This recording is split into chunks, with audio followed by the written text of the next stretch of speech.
Patent की दुनिया में सब कुछ स्टैटिक नहीं होता। कभी कंपनी का नाम बदलता है, कभी ओनरशिप ट्रांसफर होती है, और जब ऐसा होता है तो सिस्टम को भी अपडेट करना पड़ता है। और इस अपडेट का रास्ता है फॉर्म 6। तो आज हम बात करने वाले हैं फॉर्म 6 के बारे में, जिसका काम है कंट्रोलर को बताना कि पैटेंट एप्लीकेशन के एप्लीकेंट में कोई चेंज हुआ है, चाहे वो ऐड करना हो या रिमूव करना हो। देखो, जब आप एक पैटेंट फाइल करते हो, उसमें एप्लीकेंट का नाम मेंशन होता है, यानी जिसके नाम पे वो एप्लीकेशन रजिस्टर्ड है। लेकिन क्या हमेशा वही बंदा या कंपनी एप्लीकेंट रहेगी? नहीं। कभी कभी पैटेंट राइट्स ट्रांसफर हो जाते हैं किसी और पार्टी को, जैसे किसी ने किसी से पैटेंट राइट्स असाइन कर दिए, या कोई मर्जर हो गया, या कभी गलती से रॉन्ग नाम एंटर हो गया हो। तो ऐसे हर केस में आपको फॉर्म 6 फाइल करना पड़ता है। अब फॉर्म 6 करता क्या है? ये कंट्रोलर को एक फॉर्मल रिक्वेस्ट भेजता है कि भाई, मेरा पेटेंट एप्लीकेशन में एप्लीकेंट का चेंज हुआ है, please update the records. Form के अंदर क्या डिटेल्स जाती है? सबसे पहले आपको बताना पड़ता है कि कौन सा पेटेंट एप्लीकेशन है, उसका नंबर और फाइलिंग डेट। फिर आप लिखोगे ओरिजिनल एप्लीकेंट्स कौन थे और नए एप्लीकेंट्स कौन है या कौन हट रही है।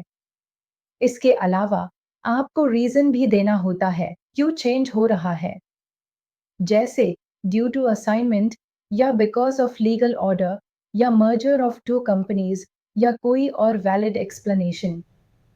और ये सब सिर्फ बोलने से नहीं होता, आपको सपोर्टिंग डॉक्यूमेंट्स भी लगाने पड़ते हैं, जैसे असाइनमेंट डीड, अग्रीमेंट कॉपी, या लीगल ऑर्डर। और हाँ, अगर ये चेंज किसी नेशनल फेज एप्लीकेशन में हुआ हो, यानी इंटरनेशनल पैटेंट एप्लीकेशन का इंडियन वर्जन, और एप्लीकेंट का चेंज हुआ हो इंटरनेशनल फाइलिंग डेट के बाद, तब भी आपको फॉर्म 6 लगता है। इस फॉर्म को फाइल करने का लीगल बेस है section 20 of the patents act 1970 और rule 10 of the patents rules 2003। और कंट्रोलर का काम है ये वेरीफाई करना कि रिक्वेस्ट जेन्युइन है या नहीं, तभी वो रिकॉर्ड्स अपडेट करता है। एक और इम्पॉर्टेंट बात, अगर आप डिले करते हो इस रिक्वेस्ट में, तो दिक्कत हो सकती है।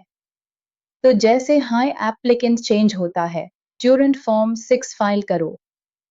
कंट्रोलर चाहे तो आपको प्रूफ भी मांग सकता है, so be ready with the documents.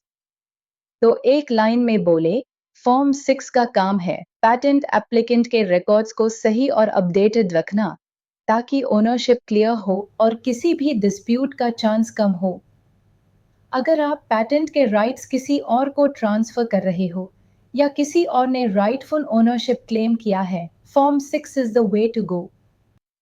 तो दोस्तों, अगर आप भी पैटेंट फाइलिंग के प्रोसेस में हो और एप्लीकेंट में कोई भी चेंज आया हो, छोटी सी एडवाइस, फॉर्म 6 मत भूलना।